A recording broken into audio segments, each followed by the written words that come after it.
publicly funded yet unofficial government agency. An intelligence organization that fears intelligence, historically not awesome. The United States is a democratic nation. Here the people rule. We build no walls to keep them in, nor organize any system of police to keep them mute. Freedom isn't free at all, but it comes with the highest of costs. We have you, the listeners, and the hosts at Revolution Radio, Radio, for allowing us to bring you a platform of free speech.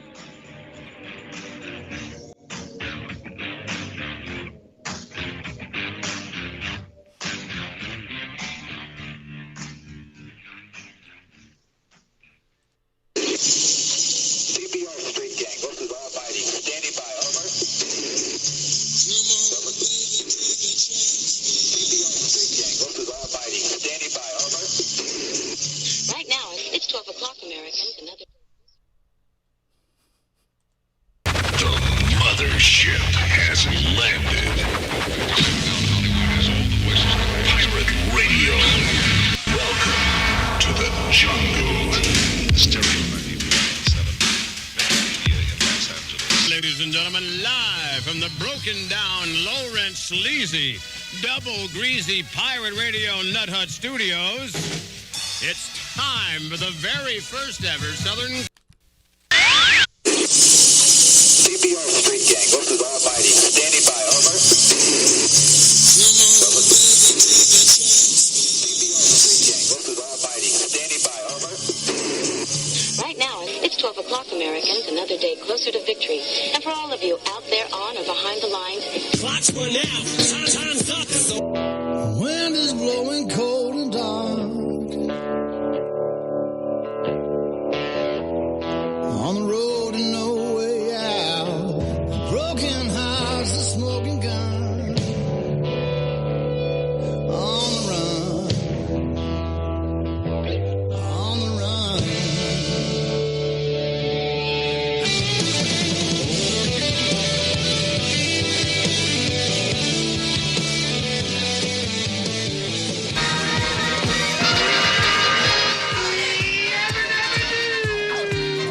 God, it's Friday.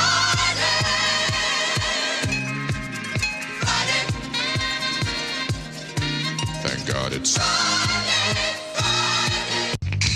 The representative from California has the floor. My name's Jimmy. Seek out to the president, gas man. Pumped away is your punishment. Pulverize the Eiffel Towers. They'll criticize your government. Bang, bang goes a broken glass and kill all the facts that don't agree. Triumph by fire, set it fire. Is that a way that's meant for me? In a remote African jungle, a small monkey is captured, bound for a pet store in America. The animal carries a deadly virus. Try to remain calm. Many people are dying and are going to continue to die unless we find this monkey. There will be panic the likes of which we have never seen. There you are!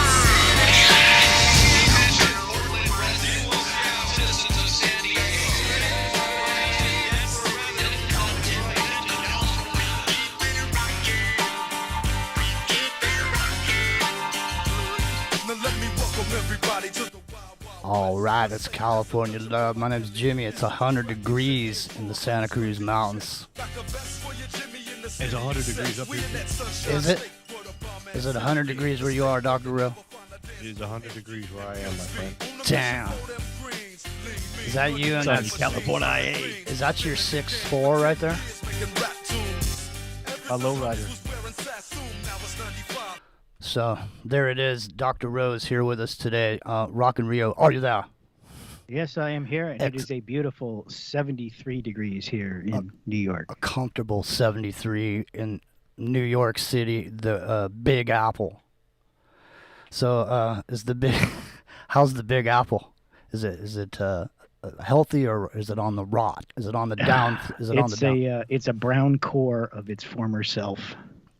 Well, you know, Dr. Rowe, you know what they say: when you're green, you grow, and when you're ripe, you rot. So I like to stay as green as possible. And living in the Santa Cruz Mountains, you know, it's always green up here. It's a green area, wouldn't you say? So Pink Floyd has lyrics of a song, "Green is the color of my kind." now, what's going on with these green Converse now? There's all this, there's this talk of these green pair of Converse that were at this. I saw that, and I haven't been following that. For some reason, my radar just sort of looked at that and went, eh. It reminds me of that. It reminds me of Wag the Dog when they start throwing the shoes over the. You think it's just a coincidence? Like they're saying, look, they're green. They're both green. She was wearing green, and well, I mean, maybe they both just like those kind of shoes. I don't know. Does it mean something? Like the red shoes with the Tom Hanks. Remember that? Exactly. The old red shoe thing? Right. Well, you know, we did a piece. You know, there's different meanings for different color rags. If you and which pocket you hang the rag out of. Oh, they used to have that in San Francisco back in the 70s. Mm-hmm. Like in the gay neighborhood. Mm-hmm. And all these different rags meant different things. I remember because when I was a kid, my aunt and we had older cousins and stuff. Mm-hmm. And they used to be, I mean, we're the kids in the back seat. And they're talking about it. Oh, look, they got the rags hanging out of their back pocket. Yeah, this means that, and that means that. I mean, anyway.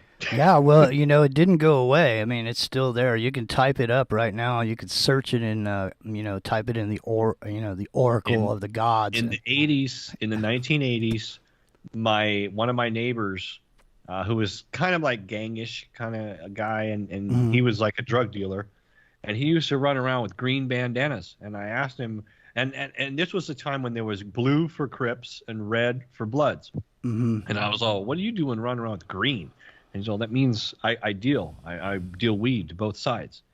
And I'm like, oh, okay, so you're using the colors too. And he's like, yeah, you know, green is a neutral color between the Crips and the Bloods. This was back in the 80s in the Bay Area. Well, I'll tell you what, man. There's all kinds of, rags down in Southern California. There's all different colors. I mean, you know, there's a lot of Latino gangs that have different colors. Like there's the Vagos, they use the yellow bandana. Only because, and the only reason I know that is because one day I was roller skating, as I lived in Venice, and I was roller skating down in Venice. And I was in this particular area where all these people jump over barrels and shit on roller skates. There's a bunch of people going psycho on roller skates. So I was over there, I had my headphones on, and, you know, I had specifically picked that color bandana to wear on my head as a bandana to hold my hair, because I figured no gang's gonna use this color, you know. But I'm sitting there, so I got my wraparounds on, I got my black wraparounds on, I got my yellow bandana, I got my headphones on. I'm standing there, and this dude comes up to me and he goes, and he takes like 2 fingers and then he taps my forehead. Okay. And he goes, "Are you Vago, man?" And I go, "What?" He goes, "Vago, man. Are you Vago?" And I said, Vago? I said, "No." And he said, "What do you basically a conversation ensued. But the point is that's how I learned that, You're wearing them colors. Yeah, I mean, seriously, just Venice alone. I mean, not just on that, and I mean in the 90s. I'm not talking what it's like now, but in the 90s, Arnold was still like, viable. He's like 40, 50 years old. He was like, he owned all that. So he owns all of Venice around Gold's Gym. Like I know the president of California. Exactly. And he owns, like, there's a restaurant called Chai he owns. And there's a bunch of stuff he owns. But at the time, Muscle Beach was like a really big deal down on Venice. Yeah. And so people would walk up and down. And so, like, on Sundays, okay, all these people would cruise in from, like, Inglewood Up to no good. Yeah, they were up to no good, man. Because so all these people would come in from, I forget, I think it's the 90 something. And East LA, that's where all the vatos came from. East LA during that time. South Central was Crips and Bloods, and the Latino gangs were all from East LA. Born in East LA. You remember that? Well, what would happen is all these people would congregate down around Muscle Beach area. And there's all these tourists, that go there. Oh, let's go to Venice Beach, honey. Yeah. They're walking down and they go to Muscle Beach, and they're expecting it to be like a certain way. But on Sunday afternoons at a certain time, it was a certain way. And like all these people are lined up on either side of the boardwalk, and they're just like walking through there. It's just like people just taking shots at you, like saying all this shit, and it's just. And then at some point, this whole group moves from Muscle Beach down towards the Santa Monica Pier, and every single store along the way gets like all these people come in and just rip shit off and steal stuff out of there.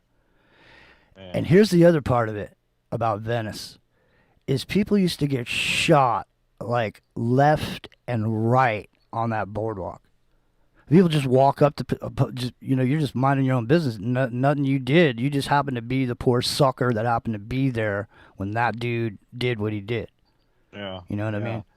So, I mean. One thing I miss the cruises, though. I mean, now they have these side shows where they just get too rowdy. But I miss the cruises. I mean, I used to do that. We used to cruise up and down the boulevards in our cars, you know, and we'd all gather in the parking lots and just go up and down the street, you know, and it's a big social gathering. Yeah, man. Those were fun, man. They still do that, though. I mean, I saw a thing recently about these, they're doing that in Oakland right now. It's like, there's something called these pop-up car shows. Yeah, those are like that's what they call the side shows. Mm-hmm. Yeah, so I mean, Rockin Rio, I don't know if you know this about Rockin Rio, Dr. Rowe, but he's a classic car restoration expert. I used to have my favorite car. Was a 1971 Mustang convertible with a 351 Cleveland, and I mean, it was the heaviest, biggest Mustang version that was ever made. A 71, man, convertible coupe.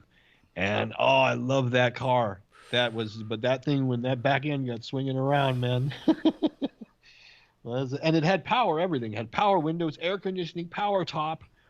Man, I miss that car. That car, I bet you still wish you had it now, though, right? Oh, hell yeah, I wish I still had it now. They're big bucks now. Yeah, just not only for the value. I mean, I remember the feeling. Mm-hmm. I mean, I drive a BMW, and it's fast and nice and really cool, but there's just something about that old school muscle, just raw power. There's just something about those carburetor, those 4 barrels opening up, and the fuel just sucking in there, and it just goes. And I got a twin turbo, right? I can go, and I can keep up with them, but in my Beamer, but I just miss that raw Cleveland, and that sound, and just that push you back in your seat feeling. Yeah, and the hot August nights kind of things. Yeah. When you go, like right now, you put the top down, you're cruising out near the beach and all that, and you're convertible, and yeah, man, those were the days. Those were the days, I mean, I can understand why that particular car and how you're describing it to me is the quintessential symbolism of freedom, the feeling of the wind just blowing in your hair. I mean, that car was the one I graduated I went to high school in that car, graduated high school, and then literally the couple days right after the high school graduation, a bunch of us, we had a big party, and then we got in my car, that convertible, we drove to Los Angeles, to Hollywood. We went through the Sunset thing. I mean, we just graduated high school. We're finally free. We're all like 18 now. And so we're off, and that was our first big excursion, And so we go to Los Angeles, and I remember we wanted to spray paint our names on the Hollywood sign. And we're just teenagers that just graduated high school, and we don't know that there's actually a road that you can drive all the way up. Let me ask you a question real quick. Were you teenagers with gold and a pager? not so much gold. And Did you have a pager? Well, you know, like one of us would have a pager, maybe, but yeah, those were a little bit later. Those were just a little bit later. But we drove around all night one night looking for the Hollywood sign. It was a nice hot summer night. We finally at like 4 o'clock in the morning found this park in this parking lot. And when we hiked up this hill at like 6 o'clock in the morning, we're hiking up this hill and we finally get to the top. You know, we're like, oh, we made it to the sign. And we look and we're like, oh shit, there's a parking lot up here. There's a radio station, and we somewhere there's a road. We're like feeling stupid, but we did get to spray paint our names on the sign, and then spent some time in Los Angeles and drove around California and all that. But that was one of the memories in that car, man. Damn. Well, I hope the statute of limitations has run out on spray painting the Hollywood sign. Oh yeah. And I also wrote graffiti on the top of the Eiffel Tower, France. That's right. That's actually kind of a tradition. If you go to the top of the Eiffel Tower, you'll look closely. You'll see all these little signatures. Yeah, I've been there and signed it myself. There you go. So we're both guilty of that. So yeah. You guys are brothers in arms, man. You didn't even know it. Hey. So I've signed a lot of walls, mostly like clubs and some of the places we've played. But yes, my name is all over Europe. Yeah. And in many places here around America too. Yeah. There's a couple places in Cuba. I've got my name. There's a few places. Yeah. There's. So what do you think about the movie Tomorrowland? And the premise that the Eiffel Tower is actually an antenna that receives all the frequencies in the universe. You know, that's actually interesting because that's interesting you say, because there is a theory that goes that several layers of reality overlap each other. And there are things that exist in all the different layers of reality. Like, for example, Jupiter might look like a gaseous giant in this reality, but let's say it exists in the astral realm or something, it may be populated. And one of the things I wanted to ask you guys about, we were speaking about green. First off, back in like the time of, let's say, Vietnam, when night vision was first being developed by the military for use by the soldiers, they had, and the Russians still use a variant of this, they had a version that used a red-orange wavelength and instead of the green that they use today.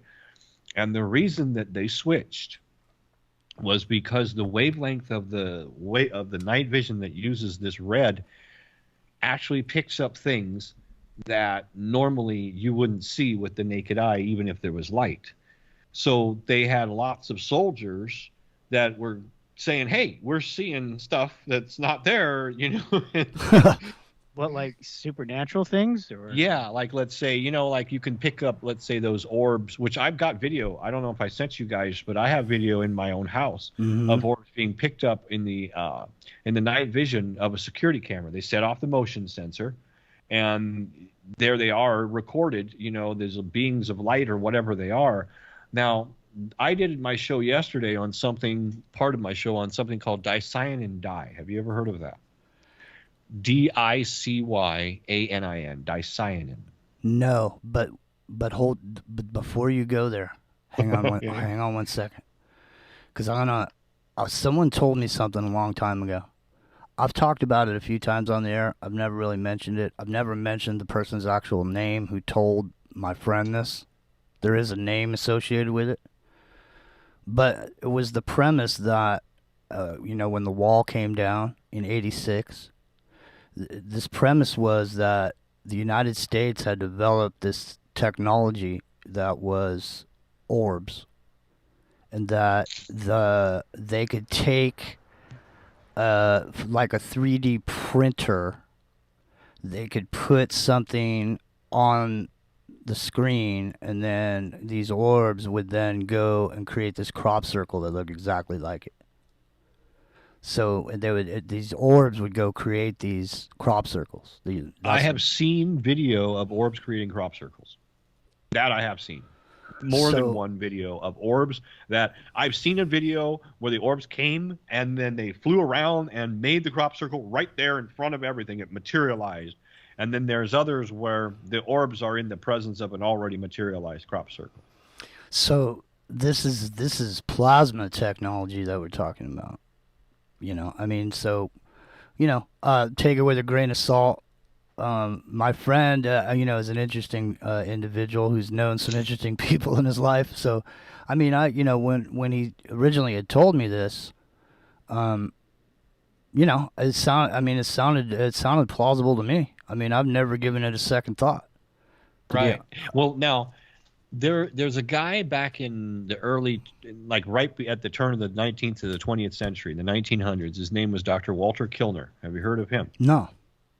Dr. Walter Kilner, he was a British physician, and he was one of the very first radiologists. Mm-hmm. He published a book in 1911. I have a copy of it called The Human Atmosphere, and it's about observations about the human aura.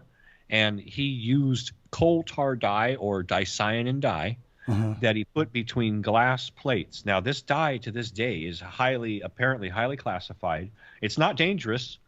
It's just not available. It's extremely controlled. But they found out apparently that what this dye does is it blocks out certain wavelengths of light, like between 400 nanometers in the green spectrum or the blue spectrum, and then it picks it up again at 700 nanometers in the red spectrum. And when you put this dye between glass in the correct way, it allows you to see things like auras. Some people claim you can peer into the astral and basically see the remnants or echoes of astral, not only entities, but just, you know, signatures that are existing parallel or overlapping with our own reality, that like these orbs that are always there, and you only see them with something that can pick up that wavelength of light in the infrared, or excuse me, in the ultraviolet or infrared spectrum, depending on, and I believe that the orbs themselves are natural phenomenon. I think. Well, let's say that there are natural ones, and then let's say there's also ones that have been weaponized. Yeah, the same concept. The same concept as the natural orb. They took the natural orb and somehow, back engineered it into this thing.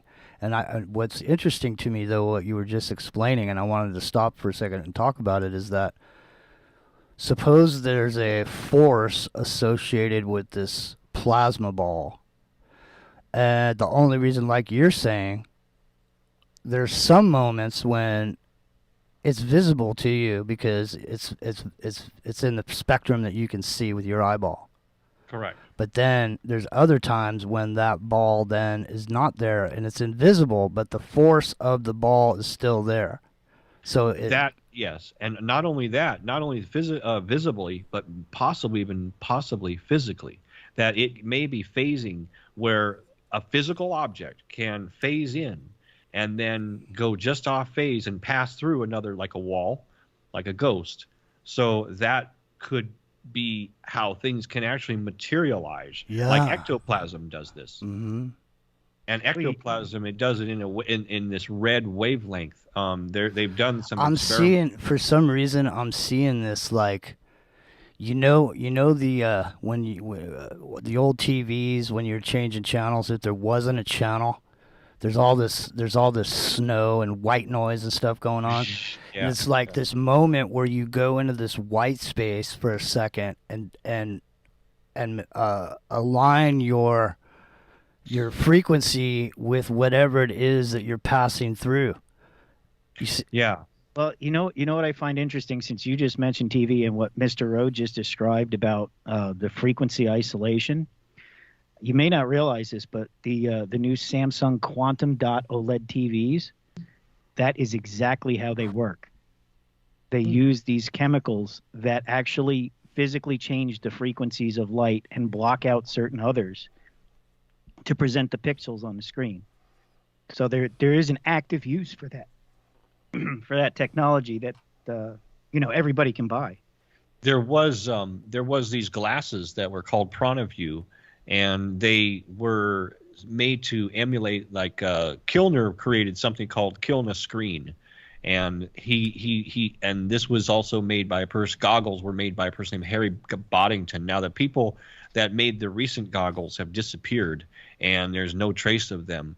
But basically, it was a symmetric blue transition centered around 400 nanometers and a step form red transition very near to 700 nanometers.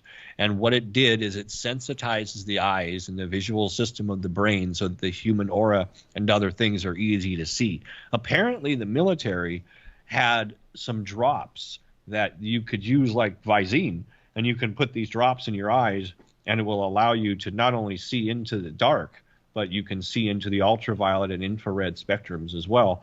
So would this allow you to see ghosts? Orbs? Quite possibly. Yeah. Would this be they live glasses? People were talking about how this... See, here's the thing. Auras, if you study the book that called The Human Atmosphere, and it talks about the signatures of auras and how most people, while every aura is unique, most people have a uniform kind of auric signature. That when somebody is a psychopath or a killer or something, then it's off. And you can tell. If somebody's not human, it's off, and you can tell. Because most humans have a spirit, have a soul, and have an energy that is pretty much consistent from human to human. And so one of the things I think that they're afraid of is being able to identify psychopathic and bad people. And if you were to, let's say, put a pair of glasses on and we could look at everybody and go, oh my goodness, look at these people that are in charge of our lives. Why is it? That would be amazing, right? Every politician would be instantly outed.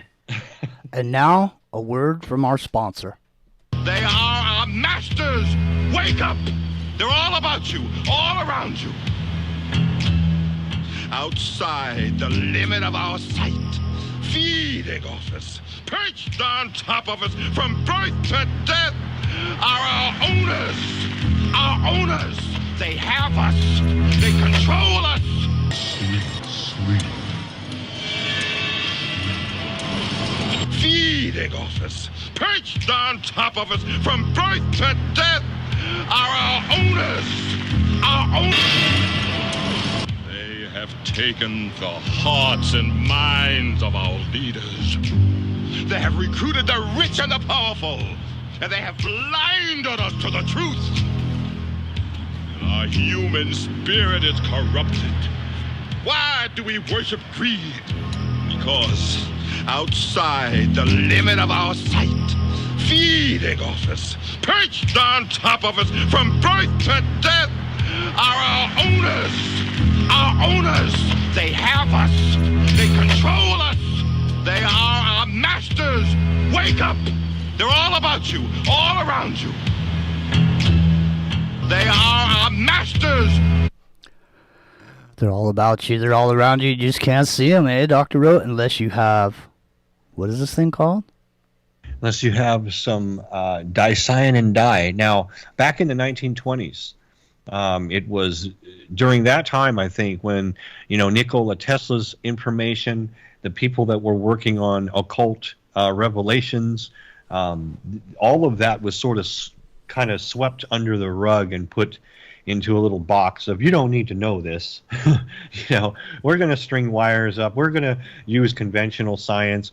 And some of conventional science has actually come from this study. Like, for example, if you use the atomic, the way that these atomic telescopes, what they look at things that are really far away and can tell the chemical compositions like of stars light years away, and they say, oh, we can use this device to tell what's over there because it can pick up all of these signatures and things from different wavelengths of light just by looking at it. Those very sophisticated instruments used by NASA are actually very, very well constructed to be used for, let's say, conventional occult purposes, to see things that are not so far away, things that are very close. I find it interesting that there's occultic runes and sigils and glyphs in areas near Area 51. If you use Google Earth, there's areas you can zoom in on in the desert, out in the middle of nowhere, in the test area, that you can find like these glyphs. They're like these sigils, just symbols of something, and they look kind of like angelic script or something, Enochian kind of sigils and glyphs. And so there's a crossover. You have people like Jack Parsons with the JPL walking around doing business with Aleister Crowley and some of these other folks trying to do the Babylon working and all of these portal openings. There's crossovers, and they want to put everything into a conventional, mundane box. Like, we're just studying the composition of the stars and the makeup of atoms and things, where, CERN is trying to open up a frickin' gateway to God knows where, and they're utilizing the D-Wave quantum computer, D for demon wave, to talk to things that were talking to John D that exist on a dimension right next door. And so if the layman was able to get a hold of a pair of glasses or goggles that could look like looking through a window or a looking glass to see that there's lots of things that are there that we don't understand, that are not being acknowledged, that might change our whole outlook on life. Well, I think it would. I mean, the thing is that there's always this thing in the back of your mind, and, as a human, we're brought up from, day one, we're told that there's something there. There's some unseen force that's responsible for everything, and he or she made you, And so, but it exists in this place where you can only imagine at that point. You can't see. There is no tool for you to witness, the connection with whatever it is that's created this universe that we live in, supposedly. So maybe there's something there, and but the physical realm, what's replaced the thought of someone being in the clouds, watching down on you, seeing what you're doing. Now there's there's cameras everywhere. The eye is upon you. Oh, and it has been said in the study of this auric and reality kind of thing that our plane of reality, what we consider the physical realm where you and I are right now, is not at the bottom of the dimensional chain. We're in the middle.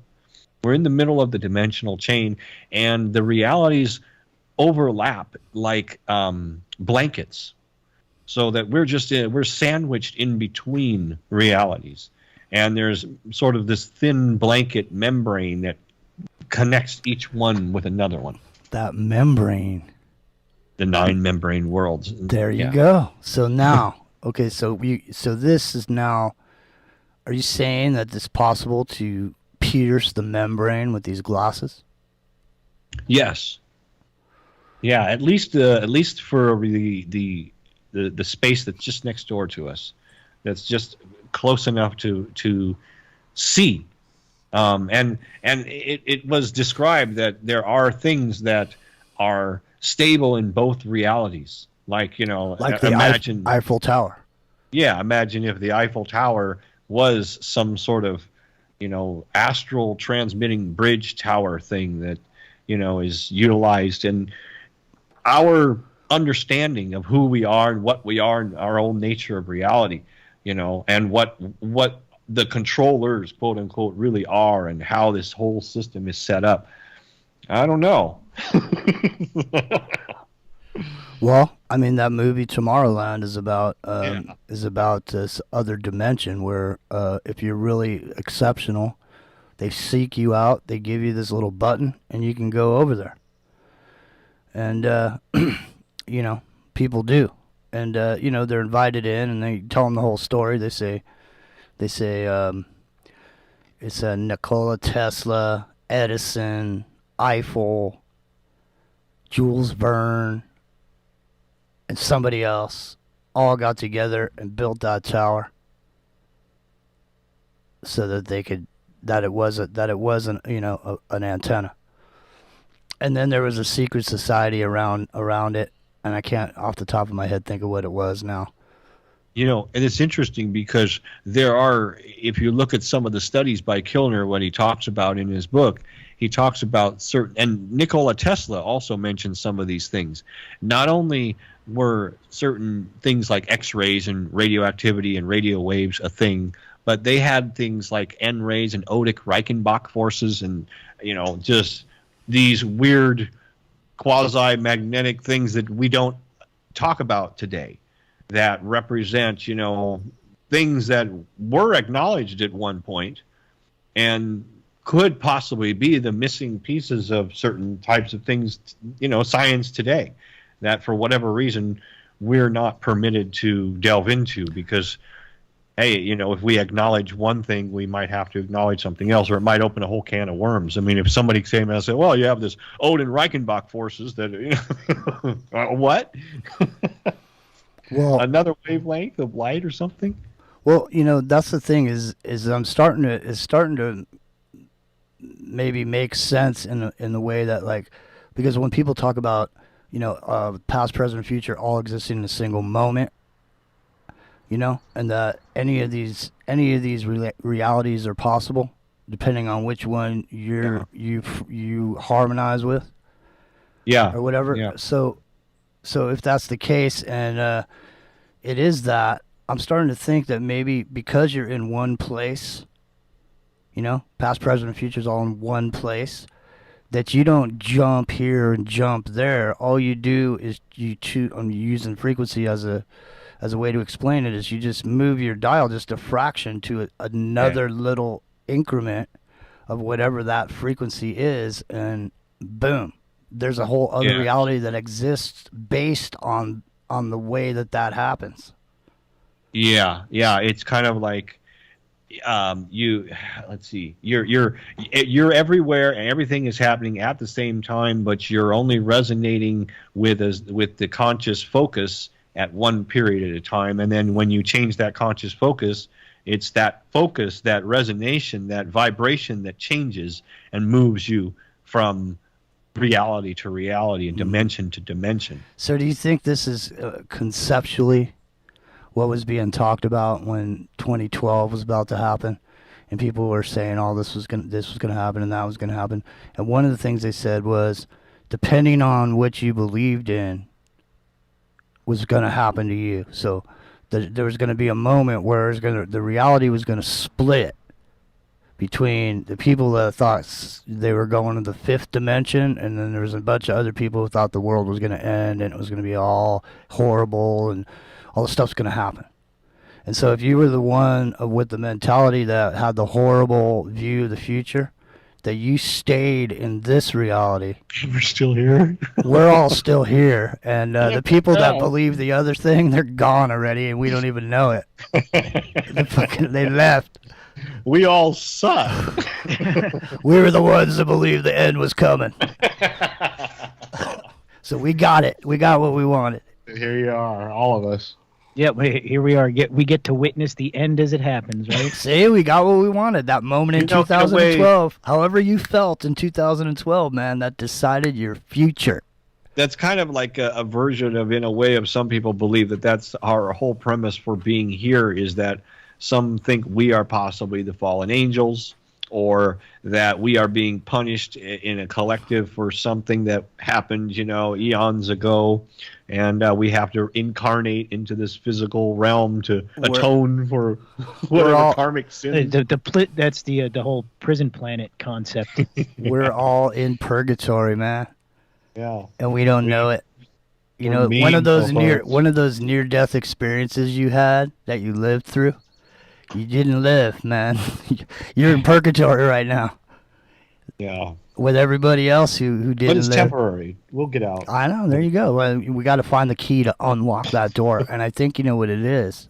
It's a frequency key, man. It's the key of Solomon. It's the key that, you know, vibrates and breaks a glass. You know, it's frequency and vibration. Frequency and vibration. According to Tesla. I'm just sort of echo chambering and mockingbirding Tesla, but that's what he said. And of course, he was obsessed with 3, 6, and 9. So. Well, he is a pretty smart guy in his own right, so following him isn't a bad idea. Mm-hmm. So what are you thinking about this now, this vibrational, it's almost like some sort of a device. Could you call it a device? Does it have power associated with it at all? No, this is just dye. It's basically like it just creates a spectral assistance to your eye that allows you to see the truer nature of things. And there are actually some insects and animals that operate in these spectrums that we don't see. Yeah, hummingbirds use UV, right? I'm not sure of hummingbirds, but cats are also known to see things that aren't. It's when your dog doesn't like somebody immediately. If a dog doesn't like somebody, he's detecting that same frequency you were talking about. That's visible. Yeah, maybe with the aura looks weird to him or something. Exactly, because like they're not. The dog might be like, "This is not a normal human." Because that's what I mean. I don't know why your dog doesn't like me. You're a freak. That's why. Every time he goes to somebody's house, the dogs do that. You got a Chihuahua. It's like. You go out in the ocean. There's dolphins. There you go. Dolphins. They see at a different frequency, don't they? And they also transmit at frequencies, don't they? Transmit and receive. Everybody's an antenna. I don't know, man. Dr. Rowe. It seems like we're all some sort of a node. Yeah. On some etheric network. Multi-dimensional network nodes. And I'm starting to wonder if a digital photograph is a place and time where in the future you'll be able to say, go to the old Facebook, somebody else will buy it because it'll be defunct by then, and but all the people will still be there, even though none of them are still alive. The characters are still there. All the people posting shit about their, ate a piece of pie and went down to the, went on a hike and all this stuff. Well, in the future, I think they'll find a way to use that digital photograph or that timestamp, that etheric timestamp, that you will be able to jump into that reality in that moment. Because that moment's captured forever somewhere, isn't it? Yeah, it's interesting. You remind me of, Alexa and Siri and all of these little helpers that are always listening. Even when you're not asking them for things, if you have them on, they're still listening. They're waiting for you to say, "Hey, Siri," but they're also listening and recording everything. And all of that, it's not going to be scrutinized by anybody. It's going into the AI. It's learning. The machine itself. No human is ever going to hear a lot of the stuff but it's going to pick up everything, and it's going to learn about your mannerisms. It's going to learn what you search for, what time of day you do what, how you speak, the differences between your accent and the accent of the person down the road. Everything that you can possibly think of, all of that is being categorized and aggregated and concatenated and combined and studied by this machine learning algorithm.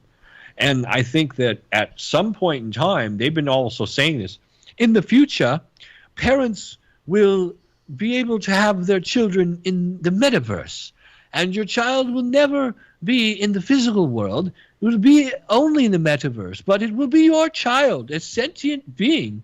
And of course, it will encourage the parents to spend more time in the metaverse with their meta child.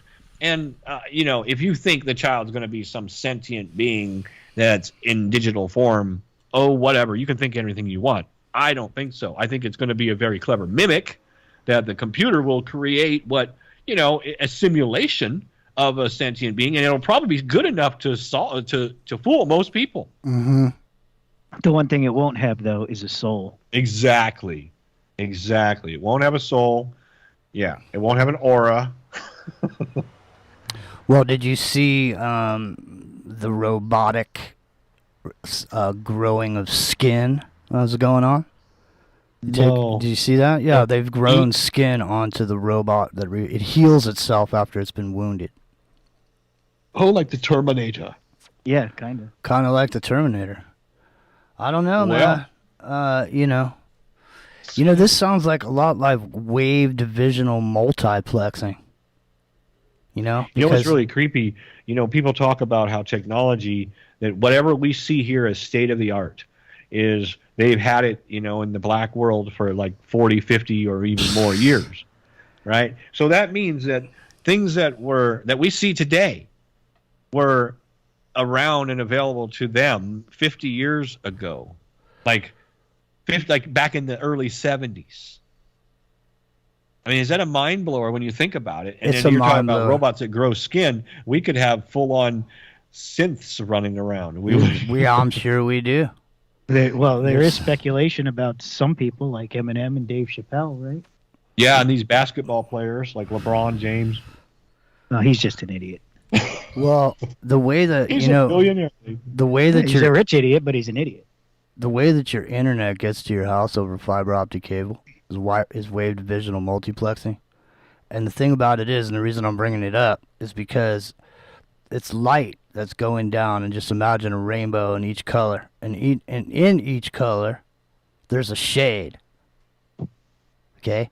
So imagine you have a glass tube that you're shooting this light down, and every single different color that makes up that light is a data pipe.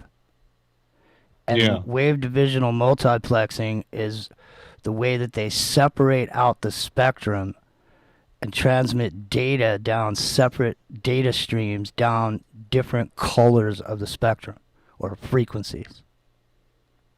So this what you're describing sounds a lot like what that is, but this is like some sort of way of actually seeing the result of that in real time. So it's how did you get onto this, Dr. Rose? Was this is this now, when this book was written, is this written in the 1850s, 1800s? When was the book written? This was back in the Kilner's book was written back in like 1911. Mm-hmm.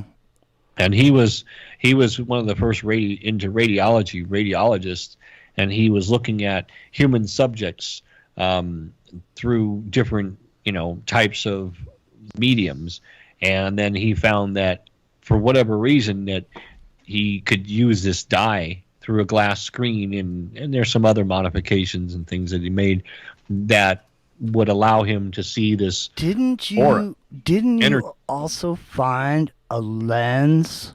What was the name of that lens? You were talking about a lens on. There's something called a gravity lens. Exactly. Now that's technology. I mean, I wish I had one of those.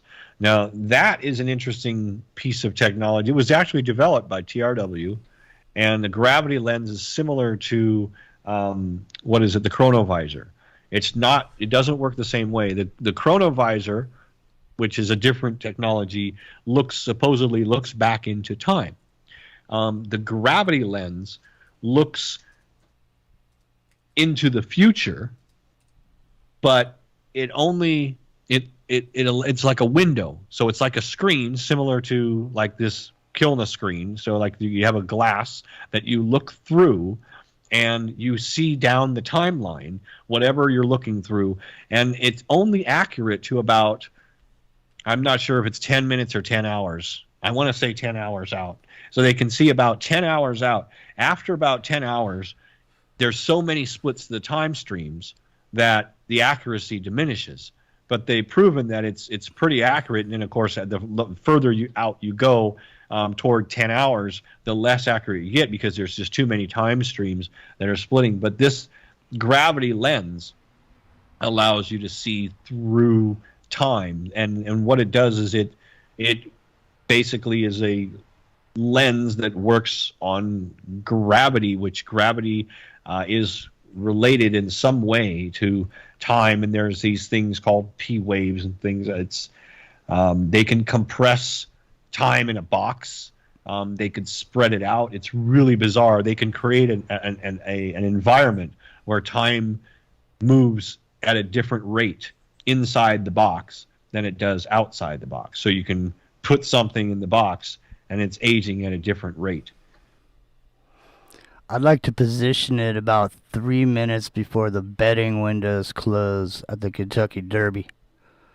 So the other thing would be to put like several of them in series to see like, okay, if they can only see 10 hours out, then you put one in front of the other,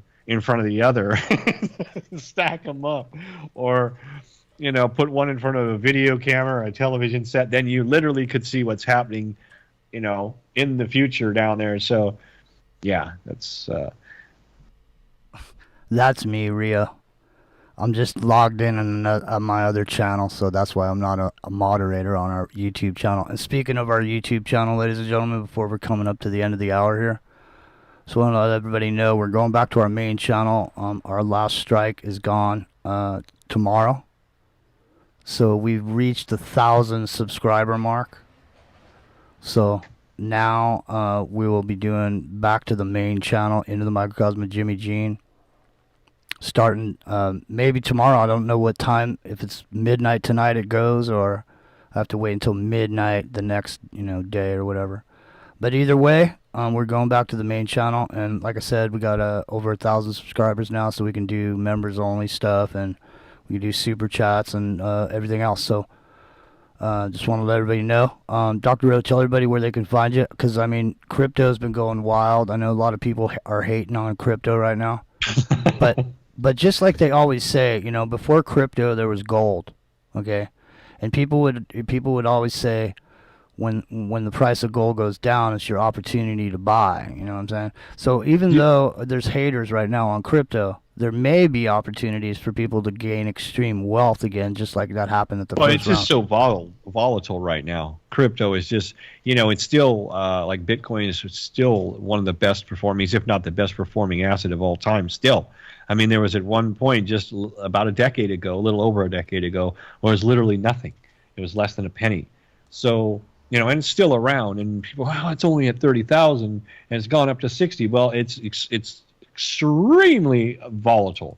But I think people get used to seeing these gains. That's why crypto has made a name for itself, because fantastic gains. I mean, life-changing wealth overnight, and then huge drops that people, oh my God, this collapses.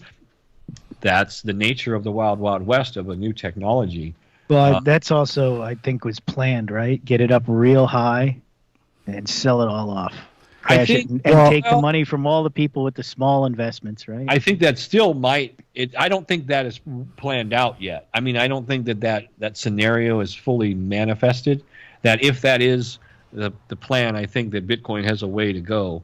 And it's going to be a little rocky. But, if you look at everything, cash equity markets, everything across the board is barely treading water. I find it ironic. There was an ironic moment for crypto. And that was the exact moment when all the oligarchs in Belarus were about to get their money snatched. And they needed a way to get it out of Belarus. And a lot of people went in that direction.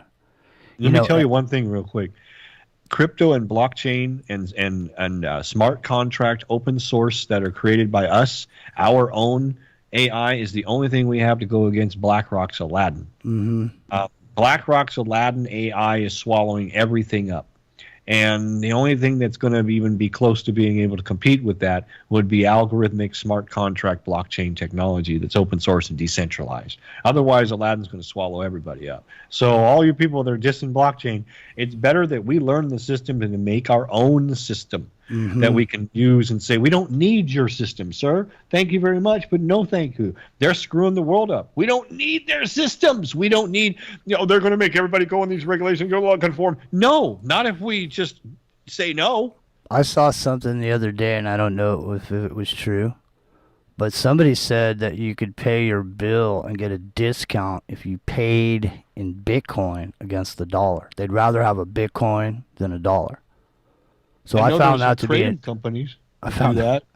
I found it interesting. All right, well, listen, we're right at the top. I am not crazy. I am medicated for a chemical imbalance. Don't you sit there and think that I am crazy.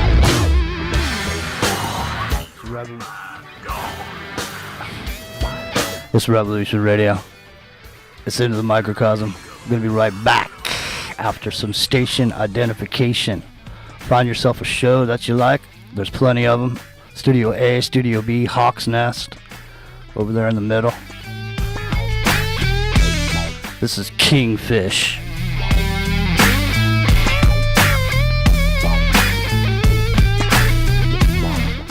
Bootsy creeping. Zigzagging on down. Kind they want you about. Leather hand cigarettes. Sawdust out of my head.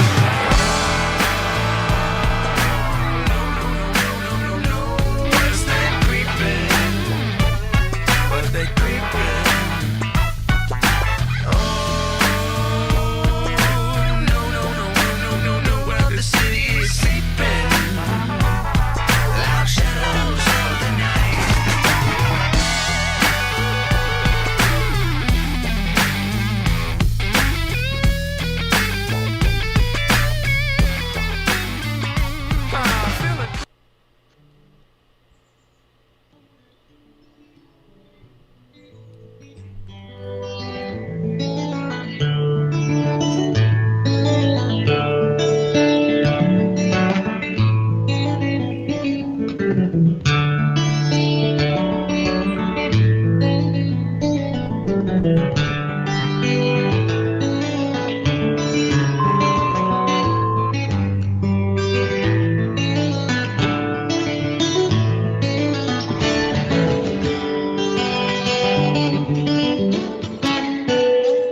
Revolution Radio at freedomslips.com, and we'll be right back after this message.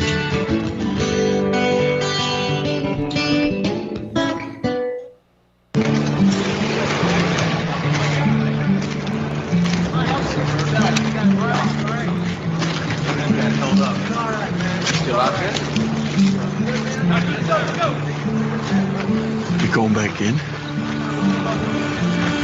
There's still men out there. God damn.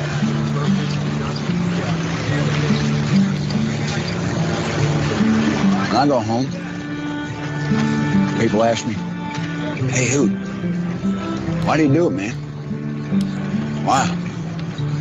You some kind of war junkie? I won't say a goddamn word. Why? They won't understand. They won't understand why we do it. They won't understand it's about the men next to you. And that's it. That's all it is. Revolution Radio, freedomslips.com, #1 listener-supported radio, the printing press for freedom at a time when freedom is needed the most.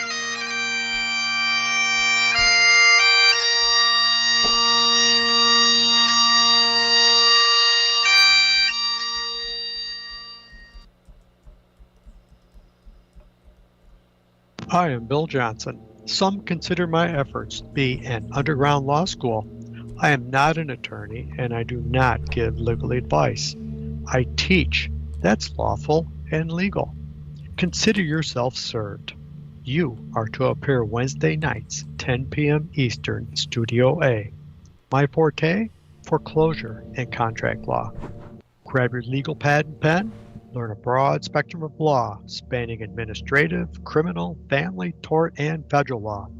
Fools and losers cling to old The shirt doesn't highlight your best attribute. What are my best attributes? Hold the courts. Don't be a loser. And if you don't appear, you will be held in contempt.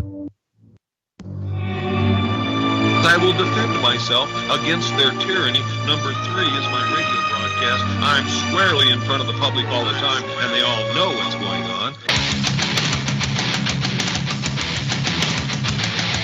For we are opposed around the world by a monolithic and ruthless conspiracy that relies primarily for expanding its sphere of influence.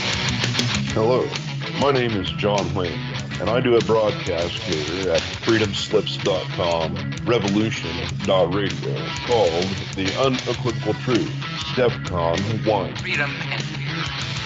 are at war. And folks, I assure you, we are in Defense Condition 1, as we journey perilously through this paradigm that we currently reside in. And I ask that you join me every Saturday, 8 to 10 p.m. Eastern Standard Time for the unequivocal truth. DEFCON 1. We'll never surrender.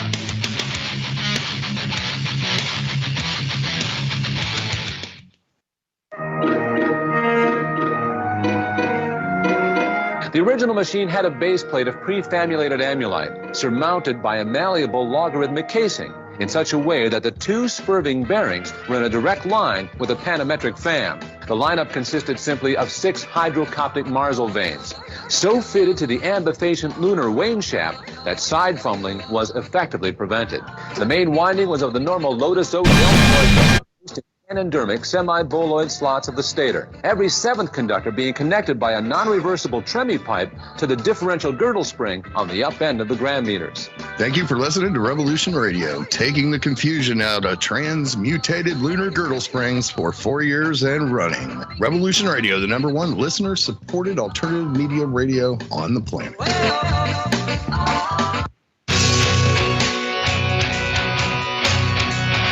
All right, thanks for listening while we took that short break here at Revolution Radio, freedomslips.com. And now we're going to get back to your host.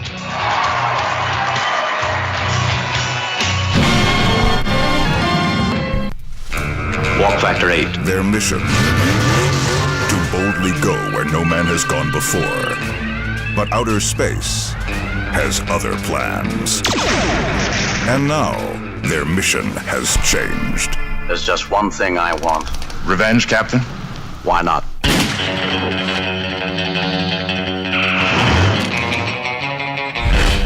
Introducing the 9th film by Quentin Tarantino. What were your orders, Kirk? To start a war? You've succeeded! They meant to bring peace to the galaxy. This will be your final battlefield. They brought their pieces instead. It's a galaxy of green blood, green women, and Nazis.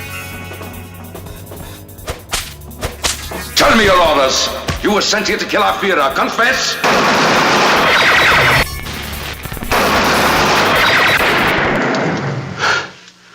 What in blazes is this?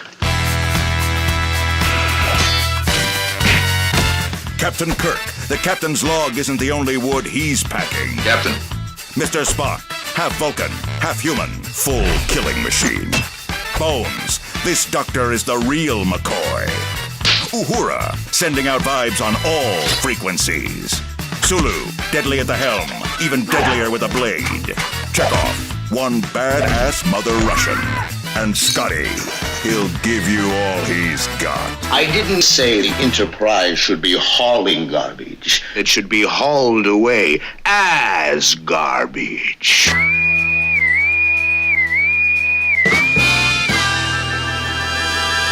Set your phasers to thrill. Keep your f***ing hands off me. In this final frontier, their prime directive is to kill. Quentin Tarantino's Star Trek. Voyage to Vengeance.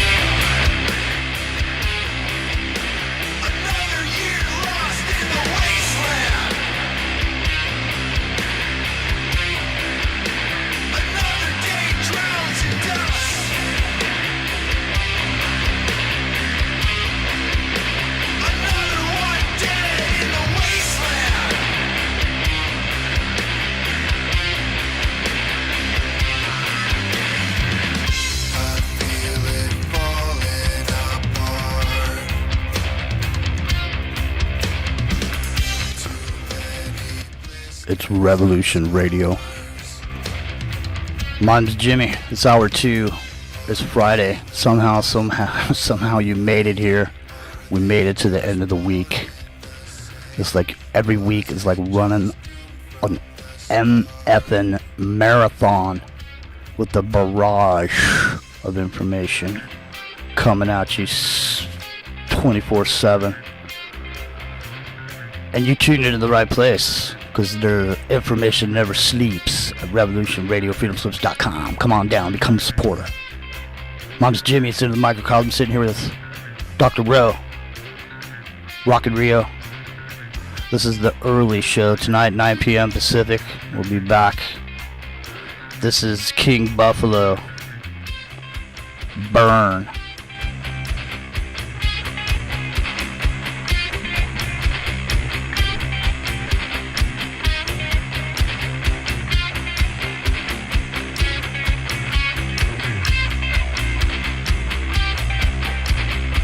Rockin Rio, are you there?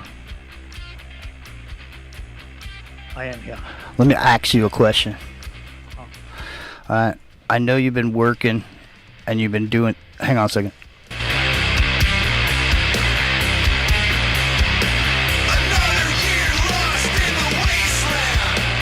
Another year lost in the wasteland. Another day ground to dust.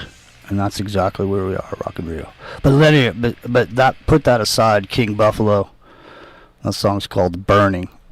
I know you've been working on some reverse speech for the late show tonight. And it is around this horrible tragedy down in Texas. A lot of people's exes live in Texas. And that's why they live in Tennessee. Well, that's what they say in the song, I think. But Rockin Rio, there's some shenanigans and some... I mean, from what you were explaining to me, I honestly...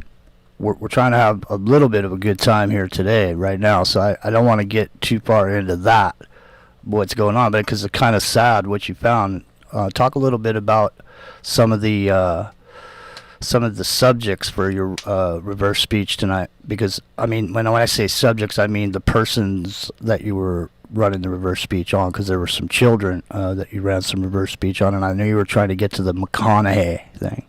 Yes, I've got a bunch of stuff here that I'm kind of in the middle of. Some of it I've listened to completely, some of it I've just pulled some pieces out. I do have some of the actual children. Unfortunately, when they presented it on the news, they were all kind of edited, but I do have some very distinct phrases, very clear from the young children, 9, 10 years old, however old they are. I do have Matthew McConaughey, and he's admitted that in his reverse that he is making stuff up for the agenda. A lot of what he presented at the White House was a lie. I also have Jen Psaki talking about it on the Jimmy Kimmel show.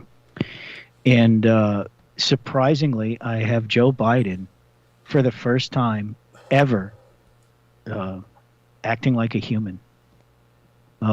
When he did his initial speech on the situation, he was actually genuinely sad, which was, in a way, kind of surprising.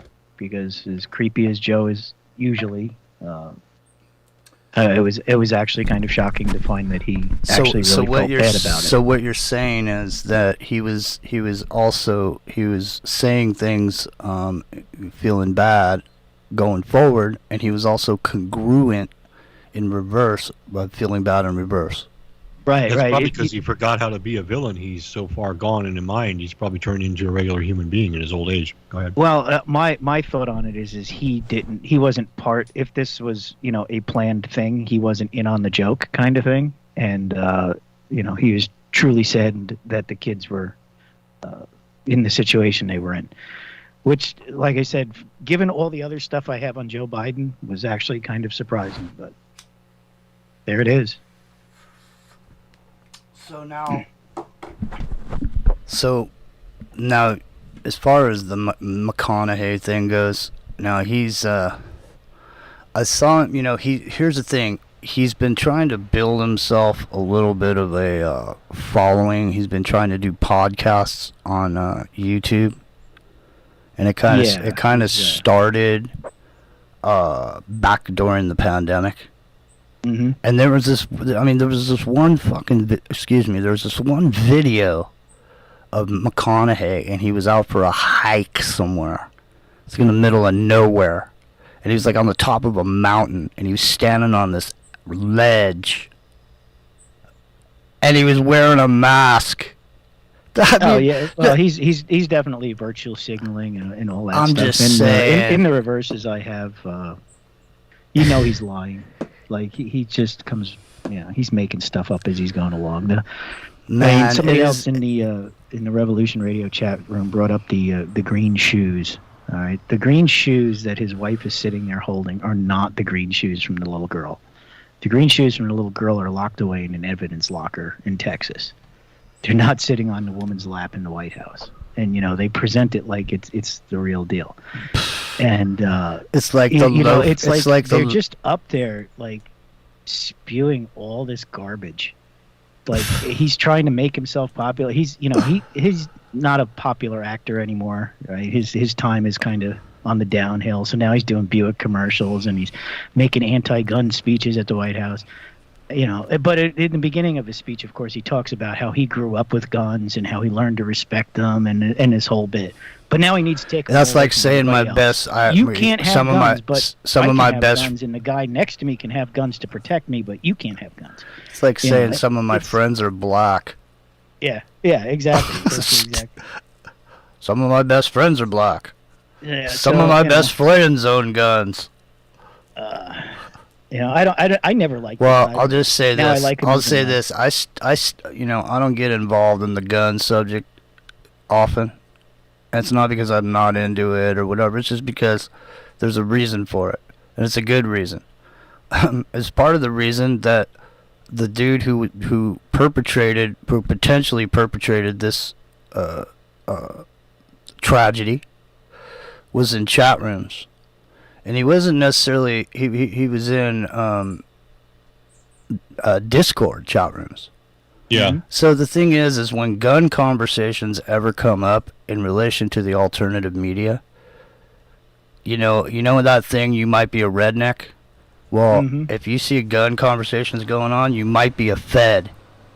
Because people that start talking about guns, they're just trying to get people in the chat room to start telling about what kind of guns they have at home and this and that and the other thing. So just be careful, ladies and gentlemen. This isn't 1953. You got a footprint, and there's way more people looking at you and watching what you say than you can see or know about.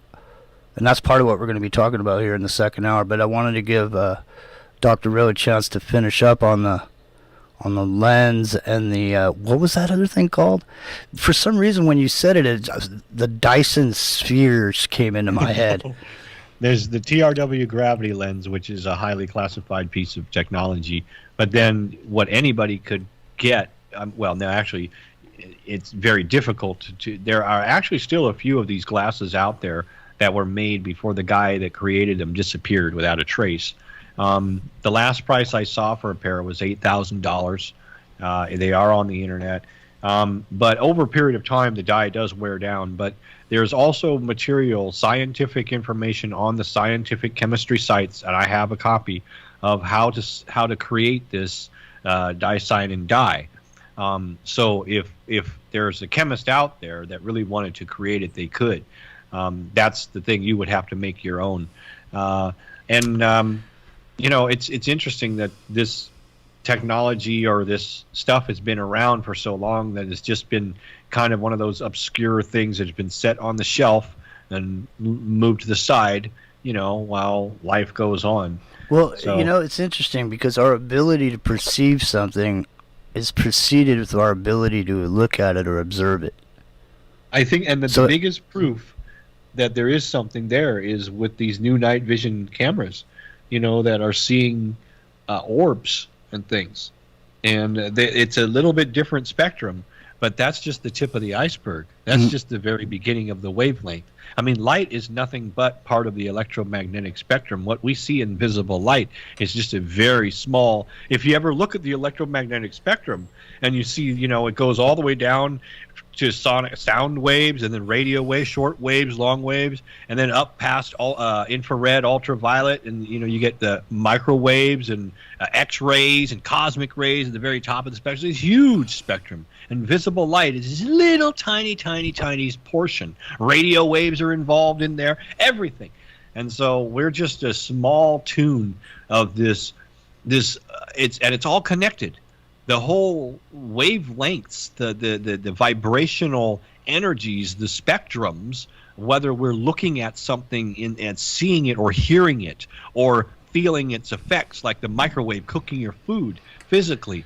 Those are all connected on this long spectrum, and so everything is connected. All my relations. Mcconaughey. Yeah, and I find it interesting because when I was coming up, when I was a young whippersnapper, and I was riding my skateboard, everybody was riding on waves type surfaces. It was like surfing, and it was analog, man. And there became a moment when society became digital, and the skaters all started skating on square waves.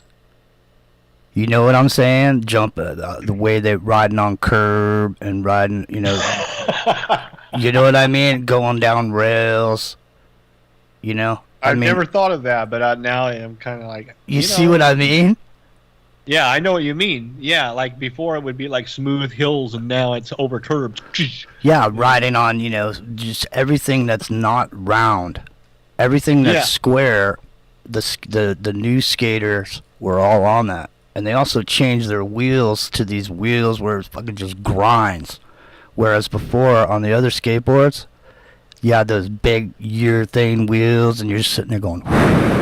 Smooth and wavy, and then you went to hard and square. You're right. Yeah, you're absolutely right, and that's kind of a symbolic of the whole analog versus digital, because that's what analog is, a soft tune from the next to the next, where digital is a very hard, sharp tune between the attenuation. And analog can be attenuated finely. There's just other ways to do it. It's just like instead of singling in on a single thing, you may use analog to combine two things to create a third or something like that, or subtract. So the methods are different, but the outcomes can be very similar.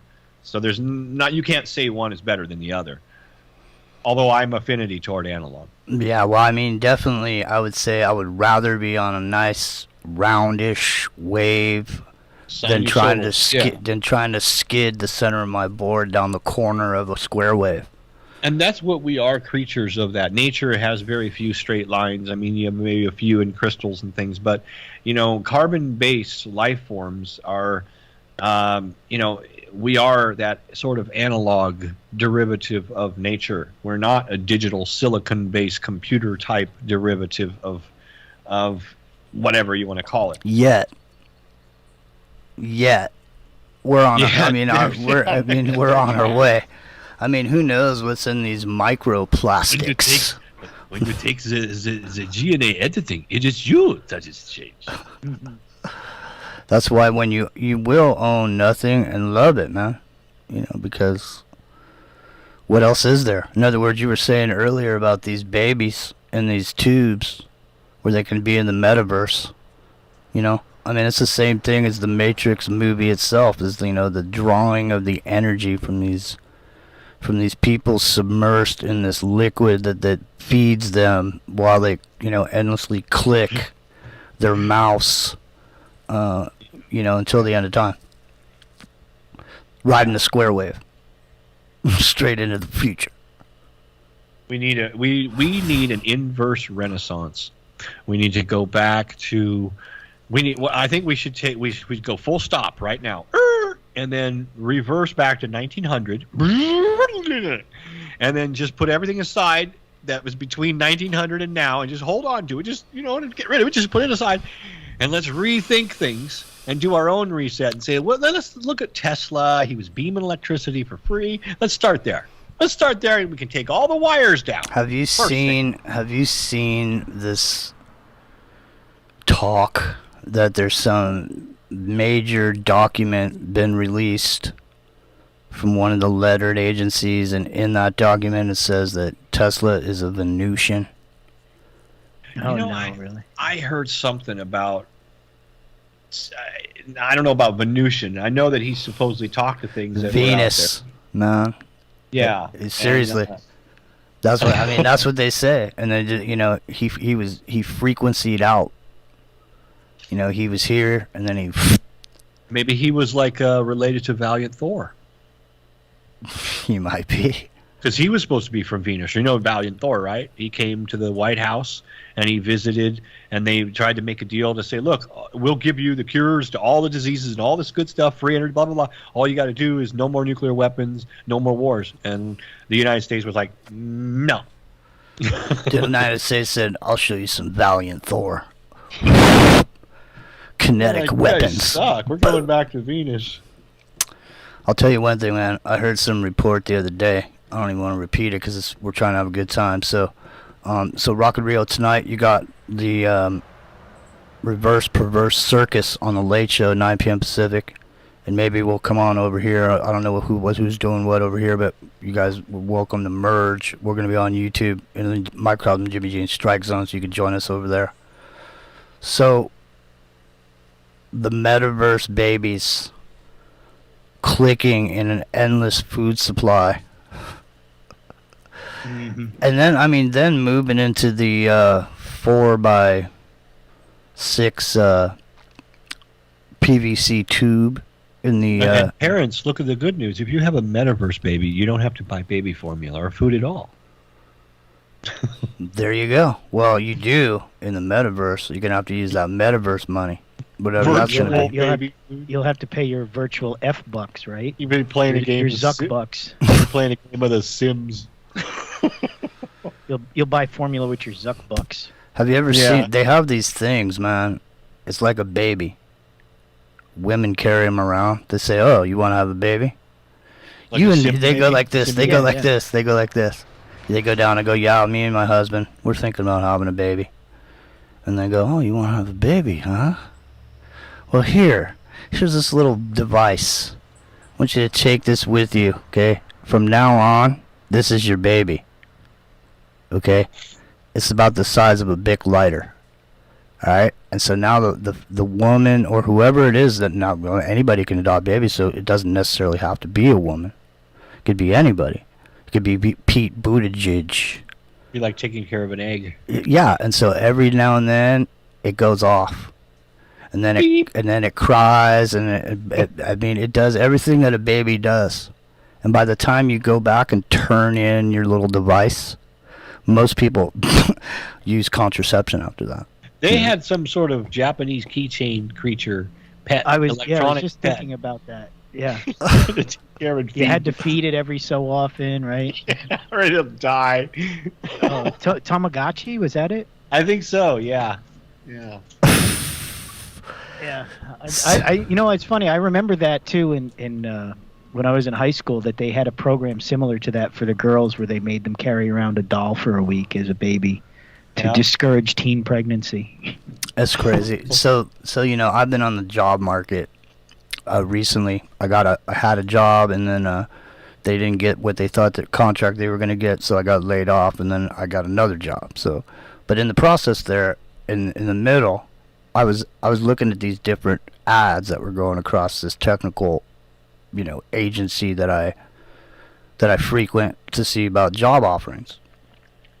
So I noticed this thing, and it was called Flock Safety. Have you heard of it, Dr. Flock Safety? Flock, like flock. Flock of geese. Like flock of geese. But it's just the name of the company, Flock Safety. Yeah, Flock. Oh, okay. Flock Safety. Oh, that sounds like flock. Are they in Dutch? Are they in the Netherlands? No, it's literally, it means like, flock, like There's a company shepherd. called Flock. So here's the full job description. Flock Safety provides the first public safety operating system that empowers private communities and law enforcement to work together to eliminate crime. We are committed to protecting human privacy and mitigating bias in policing with the development of the best-in-class technology rooted in ethical design, which unites civilians and public servants in a pursuit of a safer, more equitable society. Oh, isn't that nice? So they say, while Safety is a serious business. We are a supportive team that is optimizing the remote first experience to create a strong and fun relationships. Even when we are physically apart, our flock of hard-working employees thrive in a positive, inclusive environment. Flock Safety, they make automatic license plate recognition technology. They have cameras called the Sparrow, the Falcon, and the Raven. Raven has audio device that can detect gunshots, and data can be shared between law enforcement agencies. They also have transparency portals. Dude, it is eye spook. It's electric it is Big Stasi. Brother on the next level, right? Dude, this is next level shit. Excuse my French. But listen, now, here's the thing. What's going on here, too, is that these are private citizens inviting this company to install their equipment on their property. So they're going to develop this network of these monitoring stations are going to be everywhere. Yeah, they've apparently already got one. There's a Piedmont, California PD transparency portal with 39 owned cameras with all agencies surrounding having access. They're saying that they don't retain facial recognition, people, race, or gender, but they do retain license plates and vehicles. It can't be used by immigration enforcement or traffic enforcement or harassment or intimidation. Well, I'll tell you this, man. Yet. Quite a while ago, there's a company called OSI Soft in San Leandro, California. And this company is a sensor company. They make sensors, industrial sensors for every kind of industrial, whatever it is, refineries, whatever it is, they make sensors for it. So for the longest time, operational intelligence. Yeah. So for the longest time, this dude was trying to get fiber into San Leandro, and he couldn't. So he came back to the city of San Leandro, and he said, "Look, city of San Leandro, I'll tell you what I'm going to do. If you let me use your pipe, if you let me use your conduit, I'm going to install fiber. I'm going to give you 30% of the strands." So, of course, who wouldn't say yes to that? So, the reason I'm telling you that is because my buddy was the dude who was putting the fiber in that whole project. Because they were going to make this zone. This was going to be a new business zone because BART lands right in front of OSI's offices. And this whole new zone was going to develop out of the installation of this fiber optic. And the reason I'm telling you all this is because I was involved with it. And back then, before it was legal, before anybody had any permission to do it, the city of San Leandro was running a pilot program with license plate reading cameras. So people have had a problem with license plate readers for a long time, but it's so far beyond reading your license plate at this point. Oh yeah, like for example, this OSI Soft you were talking about, one of their things that they do is they're with over 500 companies worldwide, then the food and beverage industry, for supply chain disruption, commodity markets, and they're all into that. So they're inserting themselves in between all of these different industries and products, chemicals, oil and gas, discrete manufacturing, pharmaceutical, life science, food and beverage, forage, paper, mining, metals, transmission, distribution, transportation, water, academic, everything you can think of. Mm-hmm. Wow. Well, let's also not forget that OSI also is the Office of Scientific Intelligence, which later became the CIA. I thought of that when he said that. Well, the thing is a lot of people don't really, because there's so much going on and lots of things will get lost, because there's so much noise. You can't hear a lot of things, but one of the biggest things in this world right now is sensors. The marketplace or the space for sensor innovation right now is off the chain. I'll just tell you this. My buddy who was in charge of putting that fiber in, he used to sit with the owner of that OSI Soft. OSI Soft owned the company that my buddy was president of. So he would sit with that guy, And that guy told him all kinds of stuff about what was going to happen as far as the future is concerned. You know, and sensors are a big thing, and that company is huge, man. Huge company. So, damn, it's crazy. Now, take this flock. Now, do you want to be part of the flock? Well, you don't even get to decide if you want to be part of the flock, because your neighbor could say, I want to be part of the flock, and put that thing up there, and the next thing you know, you got a surveillance tower in your open air prison, formerly known as the United States of America. The majority of Americans appear in a facial recognition database, potentially accessible by their local police department and federal government agencies like ICE or the FBI. It's not something you likely opted into, but as of now, there's no way to be sure exactly who has access to your likeness. Over the past 10 years or so, face recognition, face surveillance has moved from the realm of science fiction to the realm of science reality. But in light of recent protests for racial justice, facial recognition technologies have come under scrutiny for the way in which they're deployed by police departments around the country.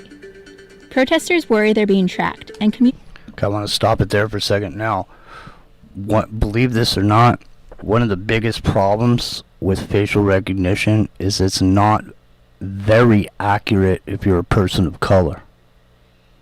Now, some of the biggest and best Chinese facial recognition companies, they still have problems with people of color's faces.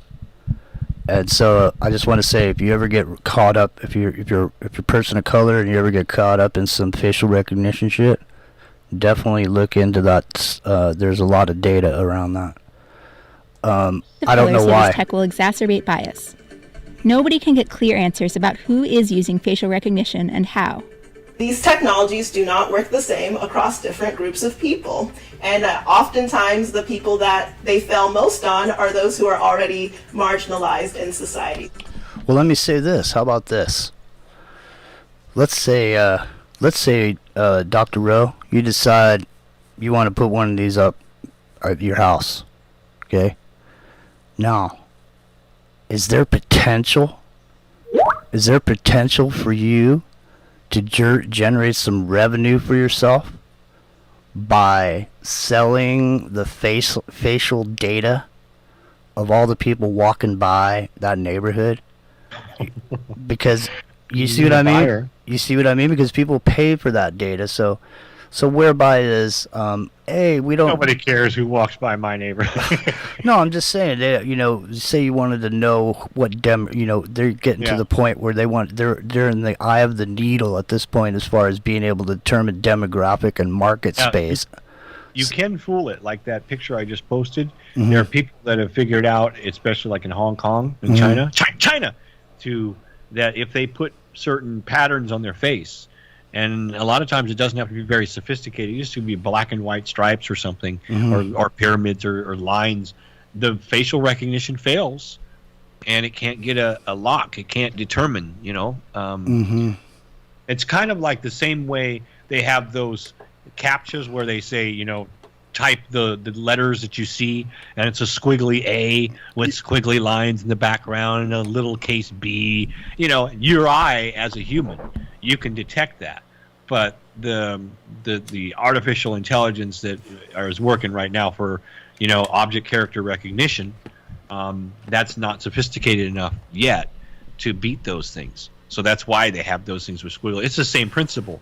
The artificial intelligence that uses facial recognition is not sophisticated enough to determine what is a natural contour of your face versus face paint of a black line in a lot of cases. Mm-hmm. Well, the other interesting thing about the facial recognition stuff, right, is especially what we just went through for the last 2 years with the mask situation. Mm-hmm. They have retuned it now so that it doesn't really worry about your whole face, but it worries about your eyes and your forehead markings.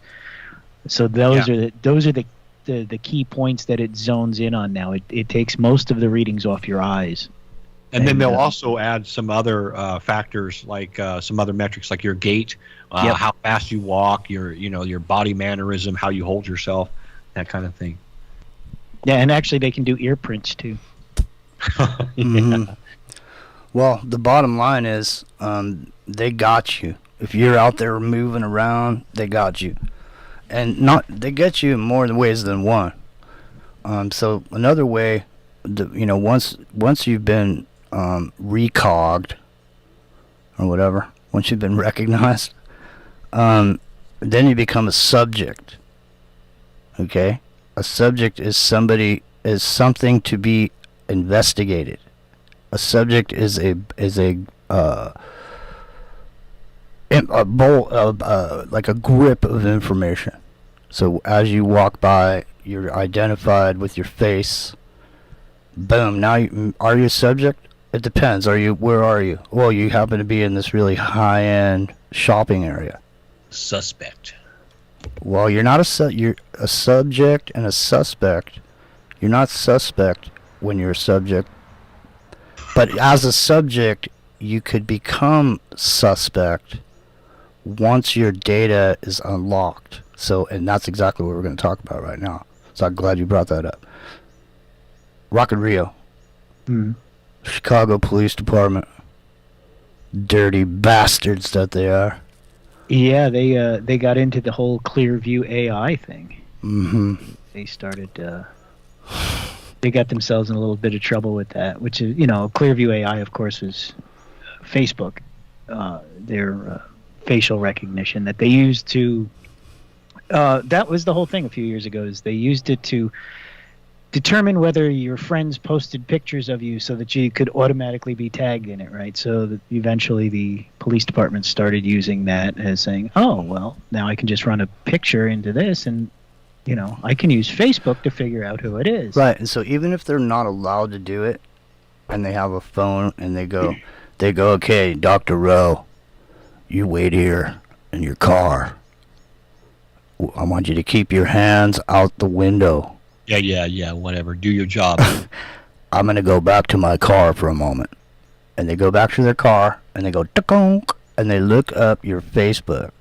I know you don't have Facebook. It comes up unknown. I know you don't have Facebook, but if you did, okay, that wild rant that you gave, that anti-police rant that you made on your Facebook. The one about just wanting to be left alone. Yeah. Yeah, well, that's there. And by the time this guy comes back, he literally has information that it would have taken months and months and months to gather through the legal channels that it would take to do an investigation on somebody if they were a suspect. Right? So, Rockin Rio, continue. Continue. Now, this is dirty because I don't know if people realize this, but you can right-click any picture on the internet if you're using Google, and there's a drop-down menu that'll come and you can say, find this picture on the internet, and it'll go and find that picture everywhere on the internet. And the reason I'm telling you that is, it's congruent in our conversation, but it's also a way for you to save a shitload of money. Because no matter what you buy on the internet, whatever website you go to, if you find something and it costs something, okay, there's a middleman involved in it, and where you landed just happens to be the one you landed on. But if you right-click that picture and say, find this picture on the internet, you're going to find that same product all over the place, and there's a whole bunch of guys that got into it early, so their prices are they're different. So you might be able to get it. will sell you 20 of them. You might be able to get it cheaper this way. But so Rockin Rio, what else is going on with these guys now? They got in trouble, and then they said we won't do it anymore. So they're still doing it, and actually, I'm looking at an article now. Well, can any jamoke just put this on his phone? I mean, especially if you're an officer, you got a phone. You take sure a picture. That they can. It's just like what's the technology they have to like pinpoint your car? Those the pedophile hunters were using it. I heard one of them say on YouTube that we ran his facial recognition in the app, and it came up to blah blah blah blah blah. Yeah, there are ways for just public people to access it. I mean, you might have to pay I think a little bit for a monthly subscription fee or something. I think there now are facial recognition apps that you can take a picture of it, and like you said, Jimmy, if you've got like a social media with your face that's similar enough, it'll go through the net and find this is his Instagram, this is his Facebook, this is his Twitter.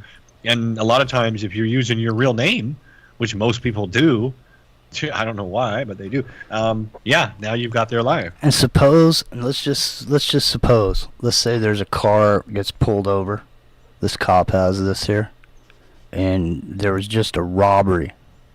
All right, and there was like 9 guys in the robbery, and he pulls you over, not you personally, Dr. but he pulls the guy over, and then he does this Facebook thing, and all of a sudden, he sees who this dude's connected to.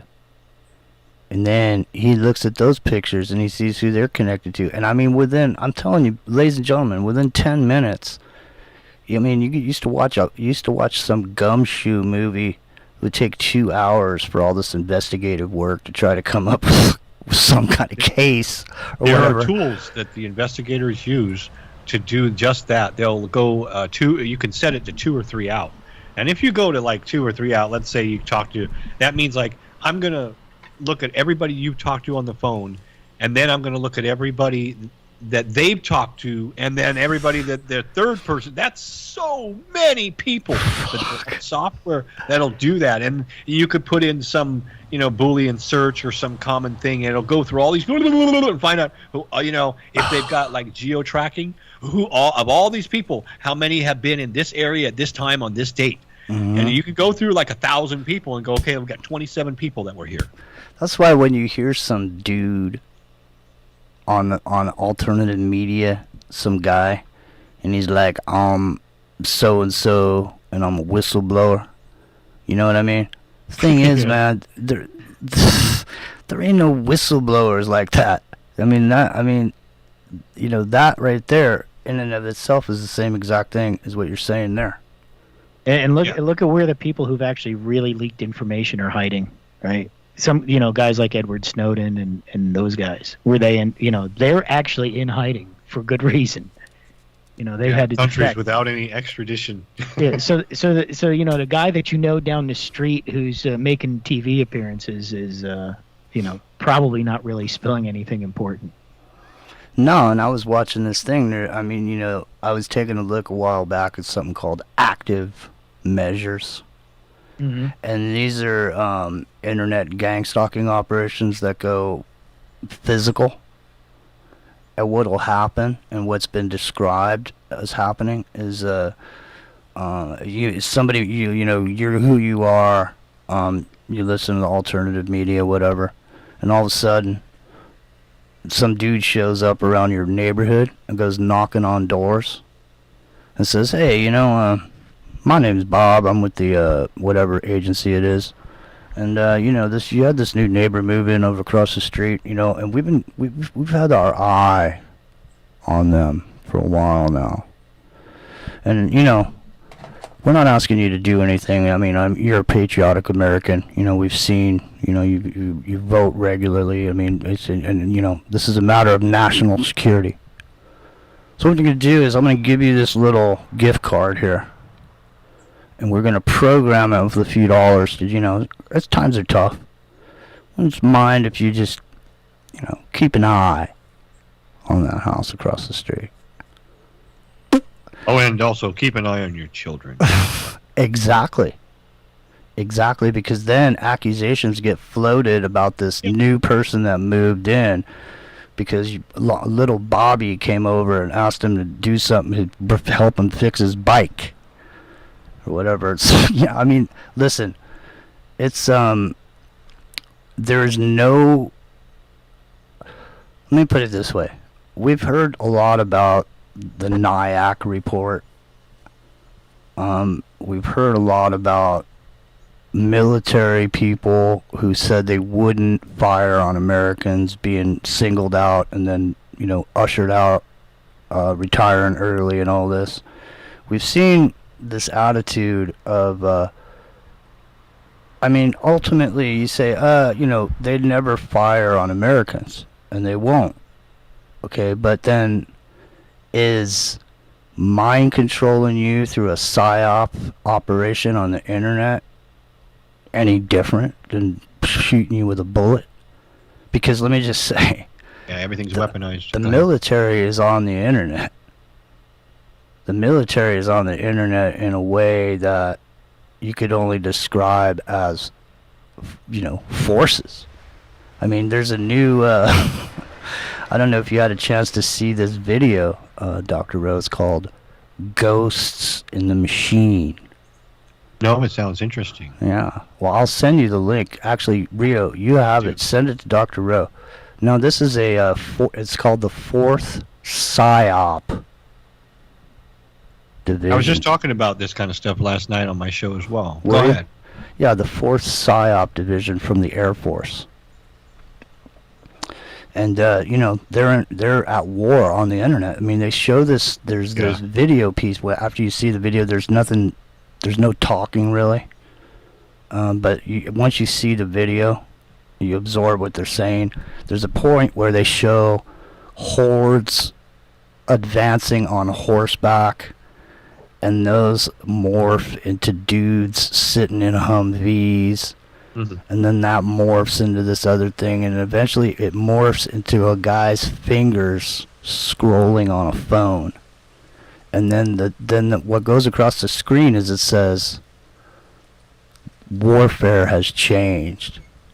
Yeah, they got these pre-crime programs, and they put that in the mix with government agencies and corporations, and they work in tandem with companies and governments to find out like who is a potential danger. So they use threat assessment, behavioral sensing, warnings, flagged words, suspicious activity reports, automated eyes and ears, behavior sensing software, citizen spies, like you were just talking about. I could just go on and on and on. It's government agents adopting fake media identities and AI-created profile pictures to surveil, target, and capture potential suspects, which is you and I.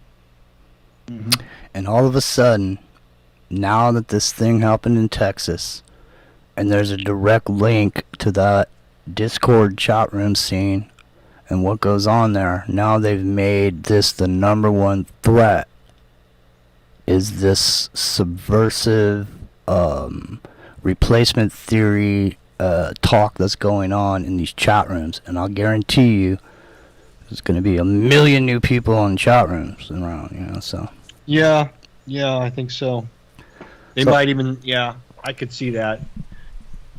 And a lot of glowies, a lot of people that glow very brightly are going to be in these in chat rooms. So like I was saying earlier, just remember, ladies and gentlemen, and I mean this, I really want you to pay attention to what I'm saying to you. Everything you say can and will be used against you. In a court of law, yeah. And it is Shut the Fuck Up Friday. Excuse my French. By the way. Woo, woo, woo, woo. So, so Rockin Rio, what's your final assessment? Now, is your face your own property? Is that invasion of privacy? I mean, in other words, in a world where there's something called a selfie stick, is there really any more privacy? And here's the other thing. Let me just throw this in here.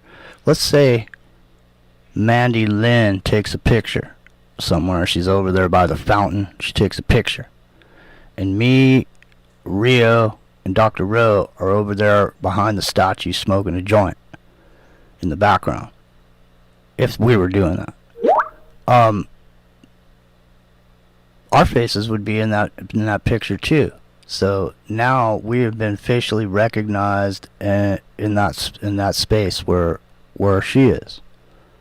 Well, if it's a public space, then I would say we wouldn't have any real expectation of privacy at all in any public space, even if it was kind of hidden.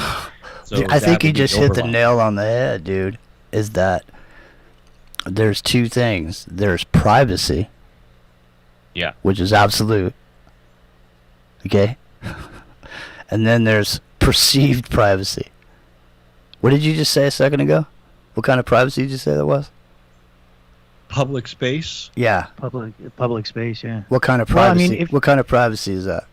You can't, obviously, like no you're riding on the subway, everybody sees your face. You can't hide it, right? Yeah. If you hide it, then you'd be suspect. No expectation of privacy. That's the overlying thing. Right. You might have privacy in a public space, but you shouldn't expect to have it at any There's time. no privacy. It's only your expectation of it. Right, exactly. So don't expect that you have privacy, even when you think you do. You don't. Especially in the public space.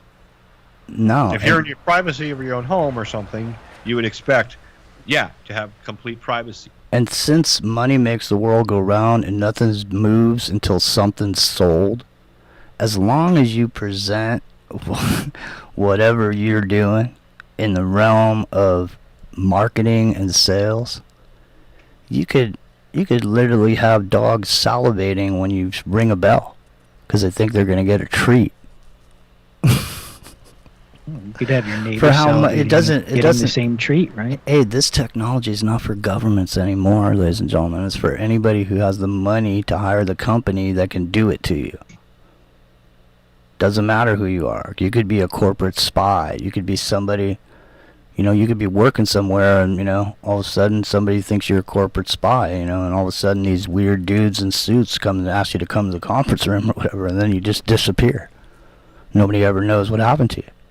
I mean, they do that in broad daylight where a van just rolls up and they just jump out, black bag your ass, throw some tie wraps on your hand, throw you in the back, drive away, and put you in a prison inside of a prison, because whatever you're happen to be believing. So, Extraordinary rendition. What is it? Extraordinary rendition. Mm-hmm. Some of these extrajudicial. campuses in Silicon Valley are like foreign countries. They have their own police force. These guys are packing heat. They got undercover spies that come and work next to you. Yeah, Microsoft and Google, they have like their own cops. Mm-hmm. Like Microsoft, the Microsoft police and stuff. And they're undercover. It's like, hey, Bob's going to be working with you for the next week. We're training him. So why don't you, Bob? This is Rio. This is Bob. And he's going to be training with you for the next week. And then he just fucking writes down everything that you do. Yeah, he came back. Joined with you at the hip. he came back 1 minute late. Rio, you're fired. Stealing time. Get out. I went to the bathroom 3 times this one particular day. Do you have a problem do you have a bladder problem? Since you went to the bathroom 3 times. Yeah, you spent quite a long time in there in the middle. I don't know what you're doing in there, but just a little sus. Here, let me zoom in with camera 3 over there in the tile. Got audio mic for stall number 2. Yeah. Hey, you were doing a little bit more than taking a leak there, Rio. Weren't Don't you? worry, we're bonded. More than 3 shakes, Rio. That's the rule. Security clearance to watch you take a dump.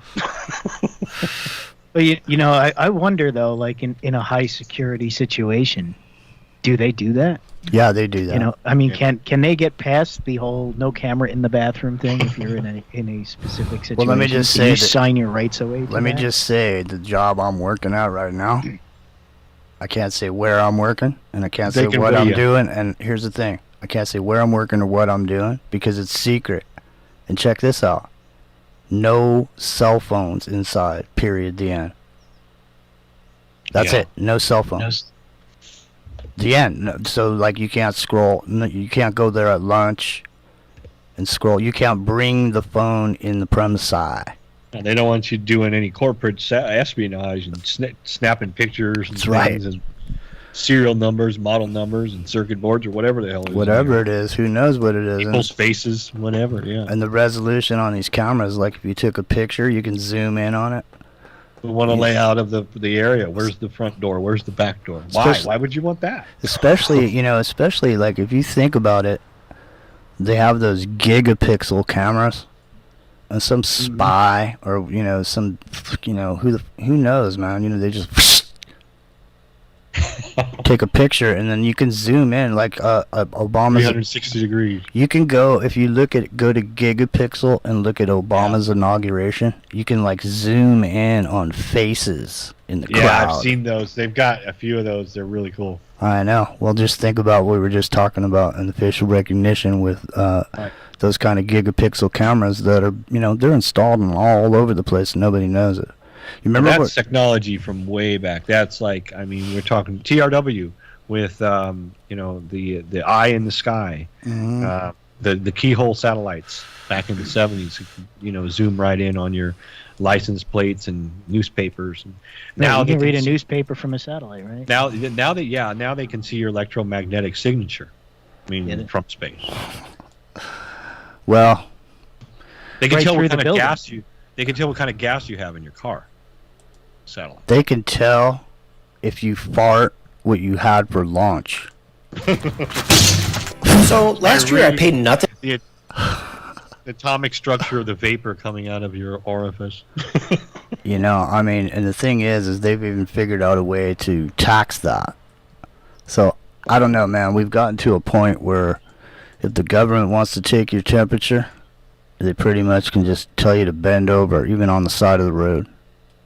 And just say, you know, hey, sorry, our temperature scanner is out today. We're going to have to do it the old-fashioned way. We'll just do it by satellite. Look up. Point your anus to the sky. By satellite. All right, we got to go. We'll see you tonight, 9 p.m. Pacific. Thanks, Dr. Rowe. And Thursdays at what time? 5 p.m. Yeah, Studio B. that's what I thought. 5 p.m. Studio B. Monday and Tuesday, right?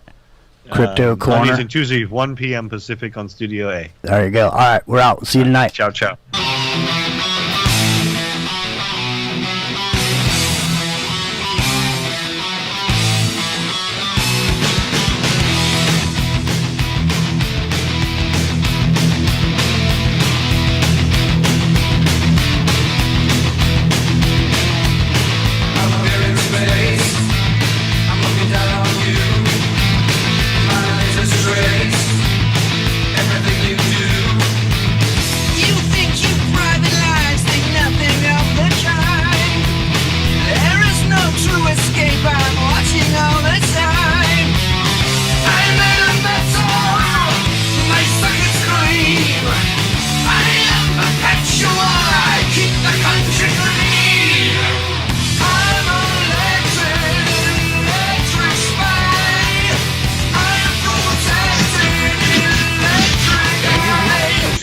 Revolution Radio.